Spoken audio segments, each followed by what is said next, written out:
Sir വിഷമിക്കാതിരിക്കെ. ഈ പാവ പ്രഭാവതിയമ്മയ്ക്ക് വിധിച്ചിട്ടില്ല. Sir അങ്ങനെ കരുതി സമാധാനിക്കണം. നമുക്ക് എത്ര ഇഷ്ടപ്പെട്ട വസ്തുവായാലും ശരി, നമ്മൾ അതിനെ എത്ര കാത്തു സൂക്ഷിച്ചാലും യോഗമില്ലെങ്കിൽ അത് കയ്യിൽ നിൽക്കില്ല.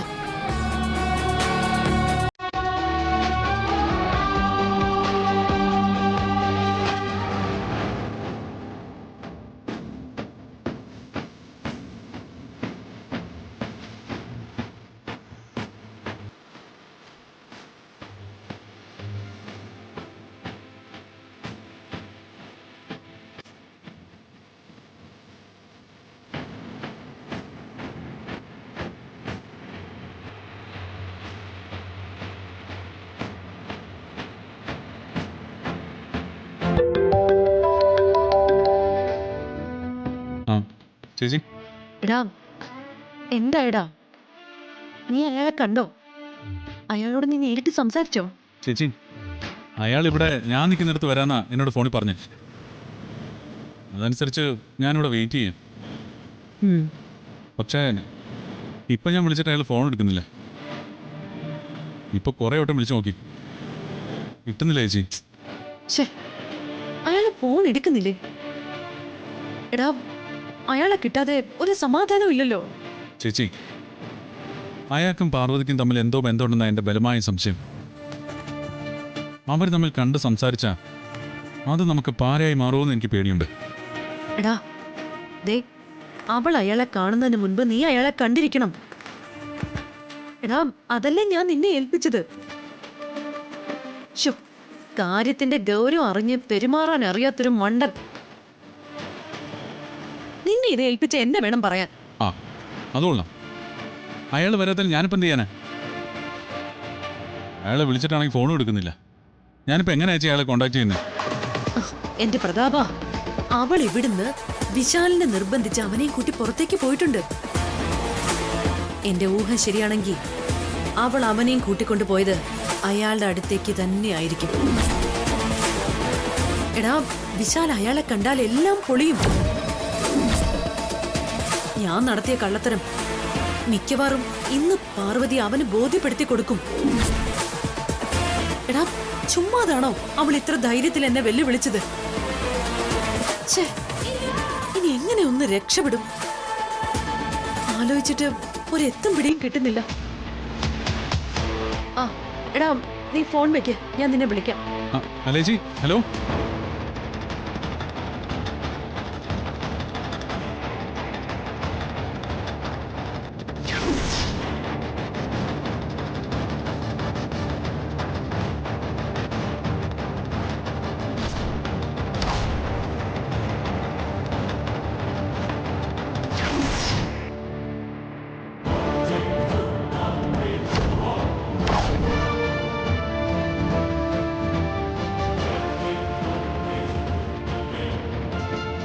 അമ്മയ്ക്ക് എന്തു പറ്റി? അല്ലാതെ വിഷമിച്ചിരിക്കുകയാണല്ലോ.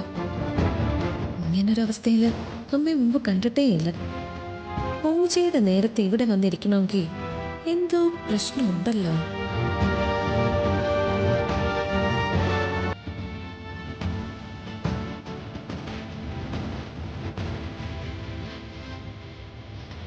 അമ്മേ, എന്തു പറ്റി അമ്മേ?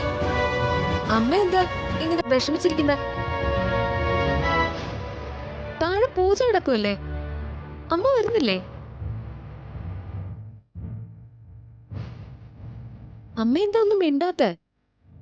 എന്താ അമ്മ, എന്താ പ്രശ്നം? ഇങ്ങനെ മിണ്ടാതിരിക്കാതെ എന്താ പ്രശ്നമെന്ന് എന്നോട് പറയേ. പ്രശ്നമൊന്നുമില്ല, ഒരു ചെറിയ തലവേദന. അതുകൊണ്ടാ ഞാനവിടെ പൂജയ്ക്ക് നിൽക്കാതെ ഇങ്ങ് മുകളിലേക്ക് വന്നത്.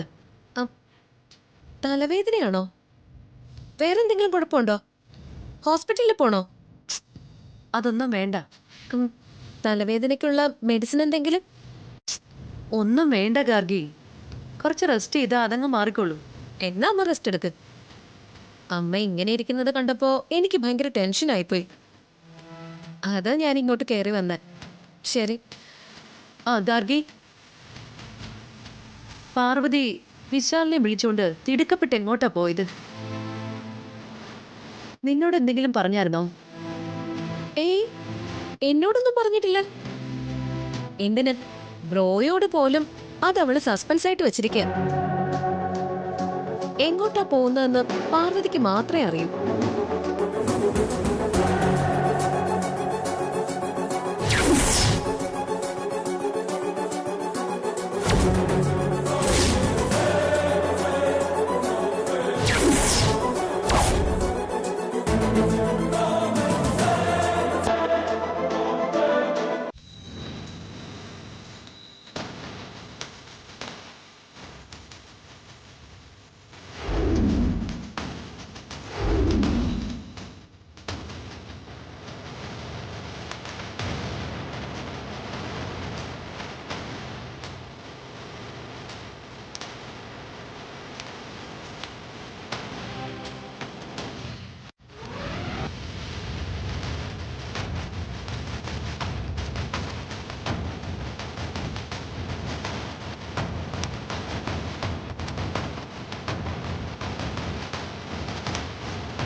എല്ലാവിധ ഈശ്വര അനുഗ്രഹങ്ങളും നിങ്ങൾ രണ്ടാൾക്കും ഉണ്ടാകും.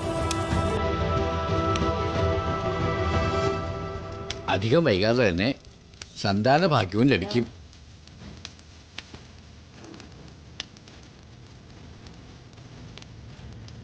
വിപിനും പല്ലവിക്കും സന്താനയോഗം ഉണ്ടാകാൻ പോകുന്നു.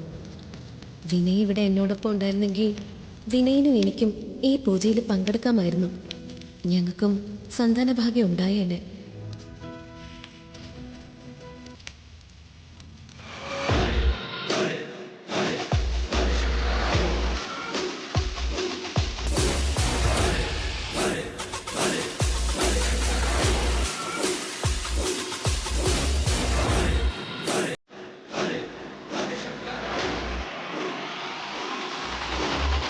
തിരുമേനി, മാഡം, പൂജ വളരെ ഭംഗിയായി പൂർത്തിയായി. എന്നാ പിന്നെ ഞാനങ്ങോട്ട്. ദാ തിരുമേനി, ഇത് ദക്ഷിണയാണ്. സന്തോഷം.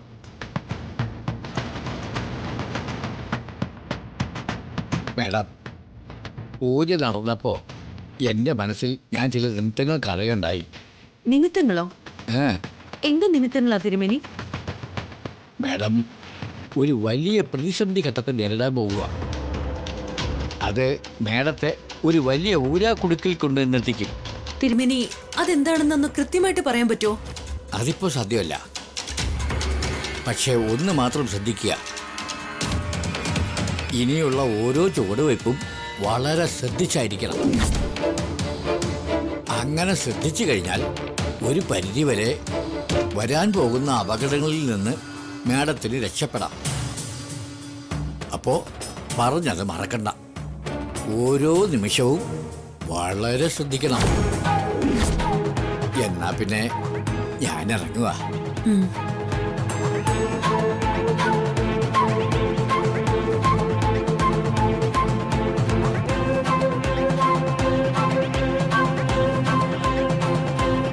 പ്രഭാവതി,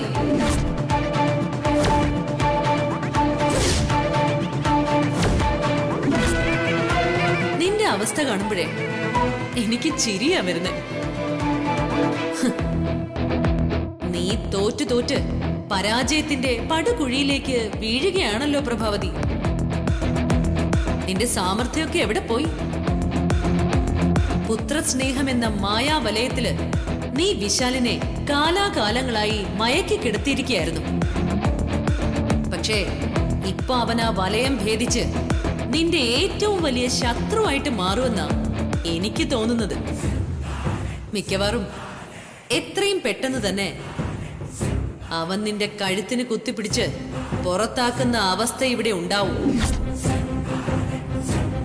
അതിന്റെ സൂചനയായിരിക്കും ആ തിരുമേനി നിനക്ക് നൽകിയത്. എന്തായാലും നിന്റെ സ്ഥിതി പരമദയനീയമാണ് പ്രഭാവതി, പരമദയനീയം.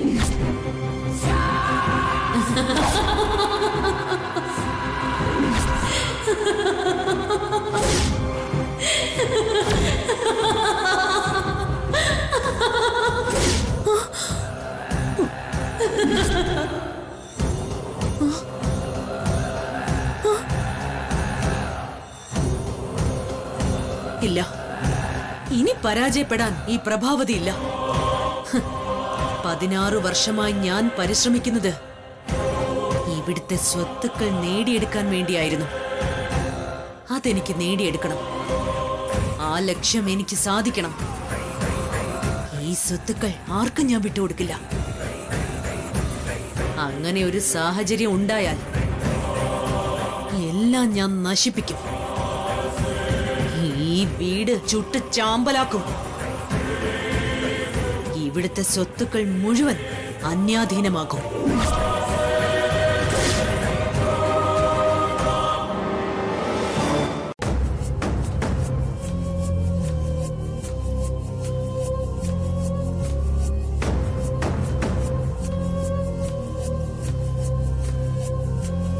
ഛേ, ഈ നശിച്ചവനെ വിളിച്ചിട്ട് കിട്ടുന്നില്ലല്ലോ.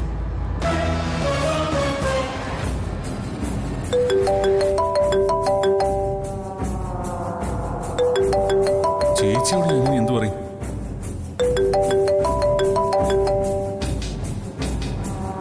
ആ ചേച്ചി. എടാ, എന്തായടാ? അയാളെ കണ്ടോ? ഇല്ല, കണ്ടില്ല ചേച്ചി. കണ്ടില്ലേ? ഇല്ല. അയാളെ തിരക്കി ഞാൻ ഈ നാട് മുഴുവൻ അലഞ്ഞു എന്ന് പറഞ്ഞാൽ മതി. എന്നിട്ട് ഇതുവരെ അയാളെ കണ്ടെത്താൻ പറ്റിയില്ല.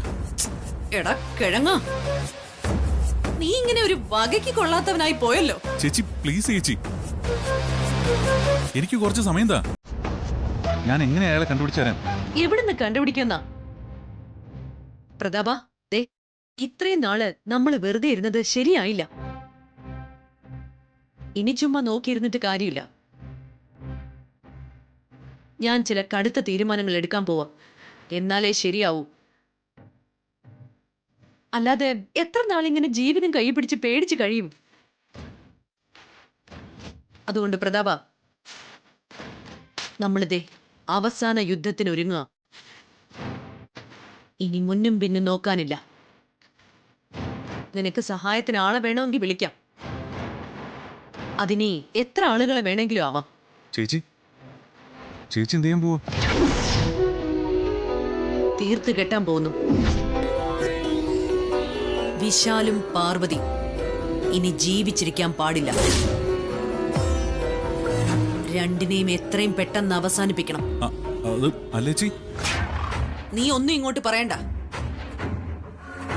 ഞാൻ പറയുന്നത് അങ്ങോട്ട് കേട്ടാ മതി. ദേ, നീ എന്റെ ഒപ്പം നിൽക്കണം. ശരി, ഞാൻ ചേച്ചി പറയുന്ന പോലെ തന്നെ കേട്ട് നിന്നോളാം. പ്രതാപ, ദേ, വിശാലിന്റെ കാറിൽ ഞാനൊരു GPS ഘടിപ്പിച്ചിട്ടുണ്ട്. അതുകൊണ്ട് അവൻ എവിടെ പോയാലും അപ്പൊ ആ വിവരങ്ങള് എന്റെ ഫോണിലെത്തും. അതിന്റെ ലിങ്ക് ഞാൻ നിനക്ക് അയക്കാം. അത് വെച്ചിട്ട് അവരെവിടെയാണെന്ന് കണ്ടെത്തി അവിടെ ചെന്നിട്ട് അവരെ തീർത്തിരിക്കണം. പ്രതാപ, ഇനി ഈ പ്രഭാവതിക്ക് കേൾക്കേണ്ടത് രണ്ടും ചത്തു എന്നൊരു വാർത്തയായിരിക്കണം. ശരി ചേച്ചി.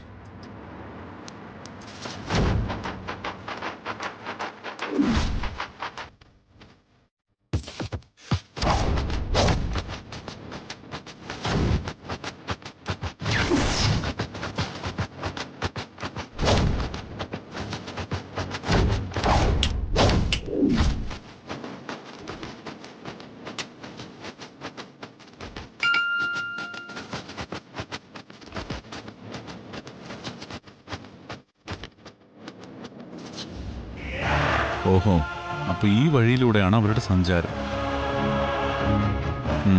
ശരി, ചേച്ചി പറഞ്ഞതുപോലെ സംഗതി വേഗം നടത്തിയേക്കാം.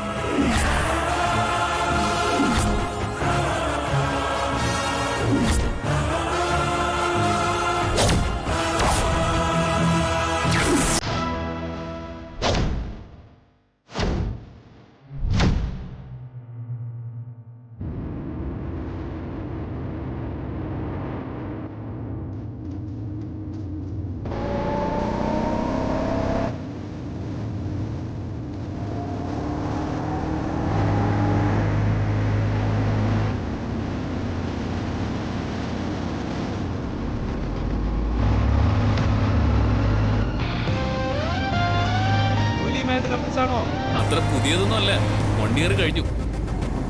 അപ്പൊ നവദമ്പതികളെ തന്നെ. All the best. Thank you. By.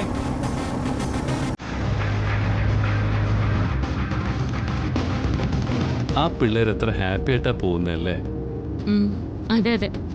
ഒരു ദിവസം എനിക്കും തന്നെ ഇങ്ങനെ ബൈക്കിന്റെ പിന്നിലിരുത്തി ട്രാവൽ ചെയ്യണം. കൊള്ളല്ല.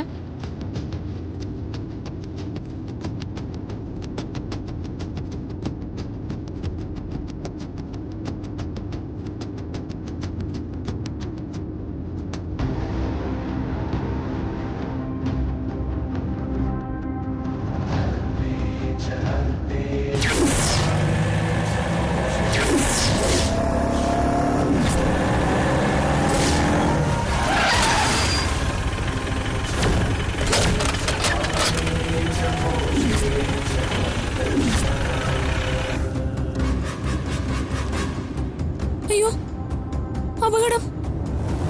അപകടം? സർ, ആ പോയ കുട്ടിയൊക്കെ എന്തോ അപകടം സംഭവിക്കാൻ പോകുന്നതായിട്ട് എനിക്ക് തോന്നുന്നു. സർ, അപകടം. എന്ത് അപകടം സംഭവിക്കും സർ. അവർക്ക് ഒരു മുന്നറിയിപ്പ് കൊടുക്കണം. സർ, സാർ ഒന്ന് വണ്ടി അവരുടെ പിന്നാലെ വിട്. അല്ല, എന്താ? വേഗം സർ, ദൈവമേ.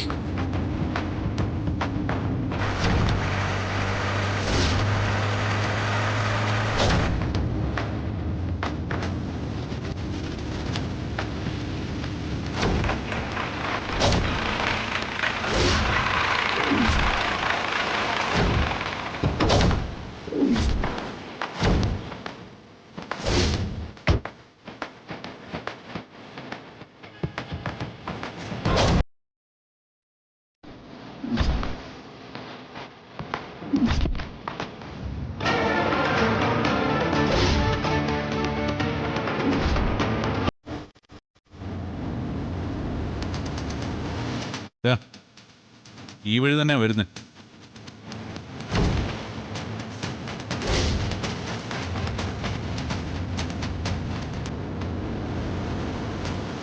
എത്താറായിട്ടുണ്ട്.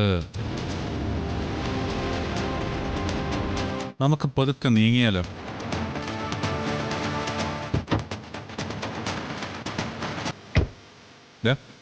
ഇനിയെല്ലാം നിന്റെ കയ്യിലാണേ. ഒറ്റയിടിക്ക് തീർത്തേക്കണേ. എടുത്തോ.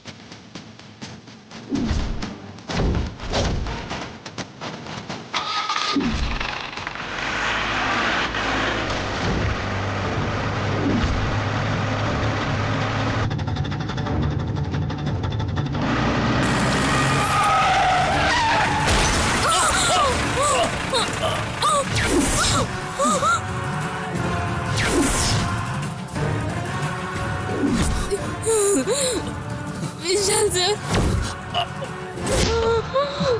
പാർവതി, വിശാൽ സർ.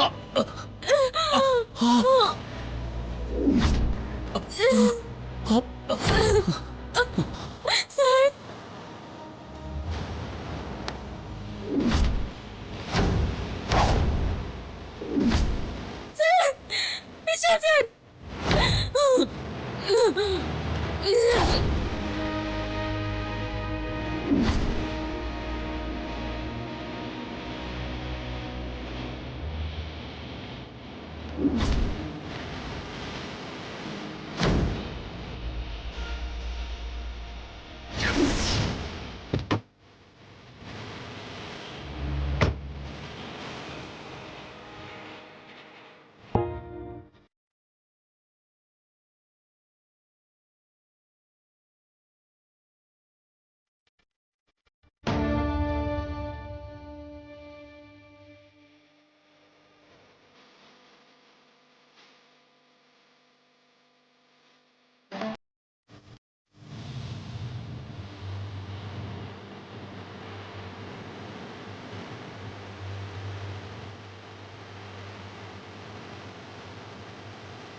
അങ്ങനെ രണ്ടിൻ്റെയും കഥ കഴിഞ്ഞു. മക്കളെ, പരലോകത്തേക്കുള്ള യാത്രയ്ക്ക് എല്ലാവിധ ആശംസകളും.